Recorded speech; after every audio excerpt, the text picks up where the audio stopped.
Bonjour tout le monde! Alors, pour commencer, je vais vous expliquer dans le fond ce que ça prend grosso modo pour l'examen. Donc, ça va vous prendre vos patrons parce que ça va beaucoup vous aider, notamment pour la parmenture, le sac de poche et un exemple de patte pour que vous voyez, pour que vous fassiez le lien avec l'échantillon que vous avez fait. Donc, ça, votre techno, évidemment, qui va vous aider beaucoup. Si jamais vous étiez écrit des petites choses à la main, c'est là qui vont bien vous servir. Pour le coton jaune, la doublure en toilage. Premièrement, arrivez déjà avec l'équivalent de 2 feuilles 8,5-11 tout entoilées entièrement. Donc, on ne fera pas comme l'échantillon où là, on avait entoilé juste une partie comme ça. Là, on va entoiler vraiment tout au complet. Donc, préparez déjà 2 feuilles, c'est des 8,5-11, mais du coton jaune tout entoilé. Pourquoi 2? Ben parce que par les années passées, ce qui arrivait souvent, c'est que les étudiants, mettons, là, ils travaillaient à essayer de faire la poche, puis là, ben, ils essayaient quelque chose, ils le coupaient, puis finalement, oups, il fallait pas couper. Donc, tout de suite, ils embarquaient sur la deuxième qui était déjà prête au lieu de découdre puis d'essayer de rafistoler la première. Donc, 2 comme ça. Je vous dirais l'équivalent ça, c'est un petit peu trop gros, là. Mais, tu sais, l'équivalent d'un autre feuille 8,5 onces pour aller pouvoir couper dans cette pièce-là, dans le fond, la parmenture et la patte de poche. Donc, mais vous pouvez, tu sais, vous n'êtes pas obligé d'y aller pile-pile, mais pour l'échantillon, lui, oui. Mais pour le surplus, là, pour la pâte, puis l'autre, là, c'est pas nécessaire. Ça peut être juste une retaille que vous avez ou des petites retailles, sachant qu'une parmenture, c'est pas très gros. Puis les pâtes non plus sont pas très grosses parce que le maximum que votre poche peut être, c'est 8,5 onces. Donc, voilà. Pour la doublure, ben la doublure, c'est sensiblement la même chose que ce que vous aviez comme patron. Donc, vous pouvez, tu sais, moi je dirais, préparez-vous-en 2 encore. Donc, préparez des pièces de doublure, l'équivalent de ça 2 fois, vous allez être à 7. OK, donc, là, ça va être la révision pour la techno. Fait que je vais tourner ma caméra vers la techno ici. Voilà. Donc, pour commencer, la poche, la première chose que vous allez faire, dans le fond, quand vous allez voir votre poche, vous allez recevoir, et ça, c'est les instructions qui sont ici et les critères d'évaluation qui sont ici. Donc, vous allez avoir un dessin comme ça ici. OK? Celui-là, je vous le montre parce qu'on l'a enlevé cette année parce qu'il était trop facile. Donc, tout ce que vous allez voir sur cette feuille-là est 100% à l'échelle avec ce que vous devez faire. Donc, je vous montre l'échantillon que c'est censé donner. Donc, c'est 8,5, 11. Et si je regarde les côtés, les largeurs, tout est 100% égal. Donc, la hauteur et la largeur ici, là, c'est 100% égal en largeur et en hauteur. Donc, vous devez reproduire, dans le fond, vous devez reproduire exactement ce dessin-là que vous avez. Alors, la première chose que vous allez faire, vous allez mesurer, parce que moi, je vais vous montrer les échantillons que, dans le fond, le modèle que vous allez avoir, attention à la caméra, le modèle que vous allez avoir, moi, je vais avoir fait un échantillon à l'avant que vous allez avoir le droit de venir voir une fois pour être sûr, pour le voir en 3D, le voir qu'est-ce que ça a l'air. Ensuite, vous vous référez à votre dessin. Donc, quand vous allez venir en avant, c'est pas le temps de venir tout mesurer parce que sur le dessin, il est à l'échelle. La première chose que vous allez faire, vous allez prendre les mesures de votre patte. OK, ici. Si vous vous souvenez bien, dans le fond, la patte, elle a 2 cm de valeur de couture partout. Fait que dans votre techno, là, ici, j'avais fait marquer toujours les valeurs de couture. Ici, c'est toujours 3/4 ou 2 cm. OK? Donc, on a toujours 2 cm de chaque côté et aussi, on a 2 cm à l'extrémité. Donc, si je regarde ma patte, donc la patte de l'échantillon que nous, on a fait, bien, ma patte, elle était de 3 cm. Ça, c'est qu'est-ce qui va paraître à la fin. OK? Donc, j'ai 3 cm ici qui va paraître.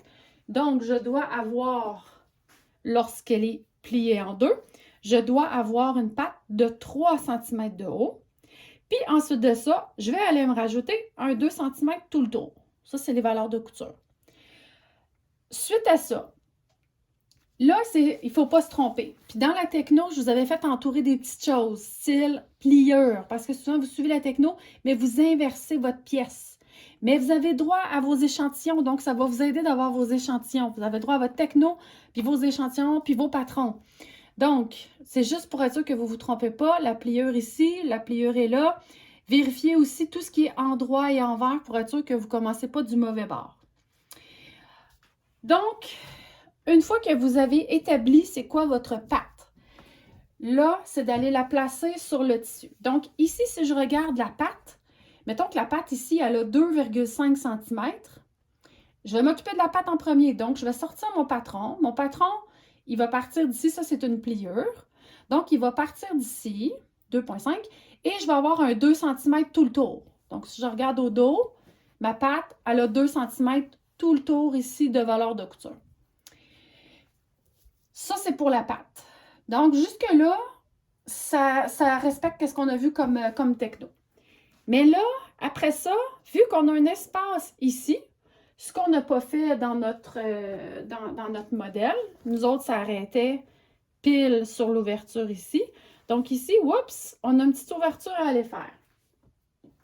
Donc, lorsque je vais aller placer mes pièces, va falloir que j'en tienne compte évidemment de ceux-là. Puis là aussi, il va y avoir une grosse incidence. C'est pas à ma première étape. Donc, la première étape, ça va être d'aller la placer comme ça ici. Mais à la deuxième étape, bon, une fois que ça s'est mis ensemble, évidemment, la parmenture avec la doublure, ça va. Et quand j'arrive à la prochaine étape pour aller placer mes pièces, on n'oublie pas, on ne se trompe pas, ça c'est l'endroit du tissu. Donc, je me place sur l'endroit. J'ai ma pliure de ma pâte qui est ici parce qu'une fois qu'elle va être finie, elle va retourner de l'autre côté. Je place ma parmenture avec ma doublure à l'envers parce qu'une fois que je vais l'ouvrir ici, ça va aller dans l'autre sens. Donc, je vais avoir le bon côté de la parmenture qui va apparaître. C'est à cette étape-ci où là, ça peut changer. Donc, je vous avais dit ici, la première couture que vous faites, vous devez faire une deuxième ligne identique de la largeur de la pâte. Sauf qu'ici, on ne peut pas le faire de la largeur de la pâte parce que l'ouverture, elle est plus grande. Donc, c'est plus par rapport à ma pâte ici parce que ma pâte n'est pas flush avec le trou. Donc, je dois aller faire une deuxième couture qui est beaucoup plus haute que la largeur de la pâte. Donc, si je mesure qu'ici, c'est 5 cm, alors je vais aller dessiner une ligne parallèle à celle-ci à 5 cm. C'est pour ça qu'on fait entoiler au complet, là, au moins on ne débarquera pas de l'entoilage. OK? Alors, je vais aller la placer un petit peu plus haut. Ce qui veut dire que de l'autre côté, ben, je peux aller déplacer ma pièce. Si jamais il y a un gros espace, ben, on veut qu'il nous reste assez de parmenture pour retourner à l'intérieur. Donc, je peux facilement aller monter ma pièce ici. Elle n'est pas obligée d'être collée nez à nez comme on fait habituellement. On peut aller la mettre un petit peu plus haut parce qu'on a du jeu, parce que la deuxième couture va être plus à 5 cm. OK? Donc, la première couture, elle respecte notre pâte. On ne tient pas compte de rien. C'est vraiment la largeur de la pâte qui est ici. Donc, la largeur qui est là. On a déjà préparé notre pâte. Et c'est à l'étape de la deuxième ligne, donc de la deuxième couture, que là, il va falloir qu'on change notre mesure, notre façon de faire, qui ne correspond plus à la largeur de la pâte. Donc, voilà. Puis, le reste, c'est toute la même chose. Donc, on va aller en queue des rondelles. Ça, c'est sur mon envers. Donc, si je mets sur mon endroit de tissu, ben, ça va rentrer à l'intérieur. Et la partie ici, dans le fond, elle va être beaucoup plus haute ici. Fait que je vais avoir mon petit espace, mon ouverture qui va être beaucoup plus grand. Donc, si jamais vous avez un modèle, si jamais on a un modèle, parce qu'il y a 8 différents modèles, là. Donc, si jamais on a un modèle qui a un flap de poche, ça se peut. Quand est-ce qu'on vient le mettre? Le flap de poche, lui, est dans le haut. Bien, allez-y par votre logique. Donc, si vous dites, OK, j'ai un flap de poche, bien, c'est normal, ça va être ici. Ça s'appelle la parmenture. Ça, c'est le vêtement. Donc, c'est sûr que je vais aller mettre mon flap de poche entre la parmenture et le vêtement. Donc, dans cette couture-là, je vais aller l'insérer. À quelle étape je viens l'insérer? Bien, c'est que moi, je veux que mon flap de poche soit entre ma parmenture et mon vêtement. Donc, ça, c'est ma parmenture. Ça, c'est mon vêtement. Donc, je vais aller préparer mon flap de poche, mon rabat, et je vais aller le mettre entre les deux ici. Puis après ça, je vais faire comme si de rien n'était. Donc, en ayant mon flap de poche en arrière ici, quand je vais retourner ça à l'intérieur, comme ça, bien, je vais avoir mon flap de poche qui lui aussi va être rabattu vers le bas. Donc, parce qu'il va être inséré entre les deux. OK? Fait que c'est la seule différence. OK? Puis, ça se peut aussi que vous ayez des poches qui ne sont pas nécessairement rectangulaires. Ça se peut qu'il y ait des formes ici, ça se peut qu'on ait des angles sur les côtés ou un peu partout. Donc, ben là, il faut y aller en fonction de ça. Donc, la couture du bas, c'est la couture du bas, ben, elle correspond à la couture à la première étape que je fais. La deuxième, si elle est plus ou moins large, ben, je vais faire ma deuxième couture. Ici, ma deuxième couture, je vais la faire de la largeur que j'ai mesurée sur ma feuille ici. Fait allez-y par logique. Même par les années passées, je n'ai même pas donné toutes ces informations-là. Je faisais juste une petite révision, puis ça a quand même bien été l'examen, là. Fait pas de stress, mais si j'étais vous autres, j'essaierais de me pratiquer avec une poche qui est un peu différente, là, genre quelque chose comme ça, ou inséreur à bas de poche, juste pour voir si vous avez la logique là, de placer les choses aux bonnes places. Donc, ben voilà, si jamais il vous arrive que, ici, il vous arrive que la patte ne va pas assez haut, ici, si jamais vous avez une poche qui est complètement fermée comme ça ici, ben je l'ai dit à plusieurs personnes quand je corrigeais là, les vestes. Si jamais il y a un petit espace, c'est facile d'aller corriger. On s'en vient découdre la queue des rondelles. On s'en vient remonter la patte. Donc, il faut découdre jusqu'à la base de la patte. On s'en vient remonter, puis après ça, on s'en vient la recoudre. Donc, ça, c'est facile à arranger. Faites attention aussi, tant que les queues des rondelles ne sont pas fixées, la poche peut se promener d'un bord ou de l'autre. Souvenez, en classe, là, je les avais mis à plat, puis je pouvais la mettre volontairement croche, puis d'y penser que ma couture, ma confection était mauvaise, mais pas du tout. Il faut juste la placer comme il faut à 90 degrés avant d'aller taquer nos coins. Parce qu'une fois que les queues d'hirondelles sont taquées, c'est fini, là.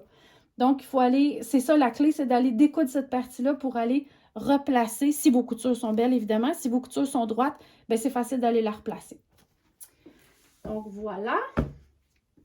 Et ne pas vous tromper pour le sac de poche. N'oubliez pas, mettez la main dans votre sac de poche, vous regardez votre échantillon, mais mettez la main dedans pour être sûr que vous l'avez placé comme il faut, que vous n'avez pas une main là, qui n'est pas emballée. Là. Donc, comme ça ici, comme ça, vous êtes sûr d'aller en dessous ici à 3,8 la coudre. Puis après ça, bon, on vient fermer nos côtés. Dessinez-vous ici une ligne comme moi j'ai faite sur les côtés. Là. Je ne sais pas si on voit les pointillés. Là. Moi, je me dessine toujours ça parce que la doublure, ça bouge énormément. Donc, je viens me dessiner des lignes pour être le plus précise possible. Donc, ben voilà. Vos normes de présentation. Donc, je veux avoir quelque chose de beau. C'est pas nécessaire que ce soit surjeté autour, mais je veux que ce soit beau. Et une chose ici que j'ai pas dit dans ma révision, n'oubliez pas que les valeurs de couture à l'arrière de la poche sont toujours vers le haut. Donc, il y en a plusieurs qui avaient fait l'erreur dans la veste de les faire vers le bas. Là, quand vous fermiez les queues des rondelles, vous m'avez fermé les valeurs de couture vers le bas. Vous vous souvenez, ce que j'avais dit, c'est que si on met les valeurs de couture toutes vers le haut, ça crée un petit creux, ça crée un petit lit ici, puis la poche vient se coucher dedans. Donc là, après ça, on a toutes les épaisseurs égales. Mais il faut vraiment, vraiment aller toujours placer les valeurs de couture dans le haut, vers le haut, et non pas vers la poche repliée sur elle-même. Alors, en terminant, l'examen dure 3h50, mais ça inclut le temps de tous ceux qui ont droit à plus de temps. Donc, c'est juste un temps inclusif, donc on le donne à tout le monde. Il y en a beaucoup qui finissent en 2 heures, 1h30, 2 heures. Il y en a qui ont le temps de m'en faire 2. Fait que je suis pas très, très inquiète. Si vous contrôlez bien votre technique, ça va super bien aller. Je voulais aussi vous remercier énormément pour la belle session que j'ai eue. Mes 3 groupes, je vous adore. C'était vraiment le fun. On a eu bien du fun. Fait que merci d'avoir ri à mes jokes plates. Et en écoutant mes vidéos, tabarouette de tabarouette, je viens de me rendre compte que le mot donc revient à peu près à toutes les 10 secondes. Alors, je suis désolée pour ça parce que pendant des années, j'ai ri d'un professeur qui n'arrêtait pas de dire alors donc. C'est rendu qu'on les comptait parce qu'on riait d'elle. Puis là, je viens de m'écouter, puis je fais comme, j'ai juste mis le alors de bord, là, mais je veux dire, je dis donc à peu près à toutes les 10 secondes. Alors, j'en suis désolée, puis j'espère que personne calculait le nombre de fois où je l'ai dit parce que je serais un petit peu gênée.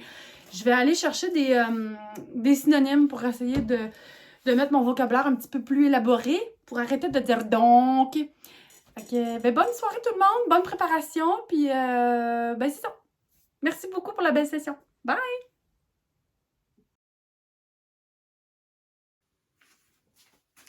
OK, donc bonsoir, bonjour, bonne nuit, n'importe quoi. Alors, bonjour. Alors, en direct du studio TVA Véronique, je vous présente, ben, pour commencer, ce que vous allez avoir besoin. OK. Donc, pour commencer, je vais vous expliquer ce que vous avez besoin pour l'examen. C'est pas très, très compliqué. Fait que dans le fond, c'est l'équivalent d'une feuille 8,5-11. Donc, c'est exactement, c'est à peu près ce qu'on avait préparé comme pour ici, là, pour cette feuille-là. Pourquoi 8,5-11, ça? C'est plus gros. OK.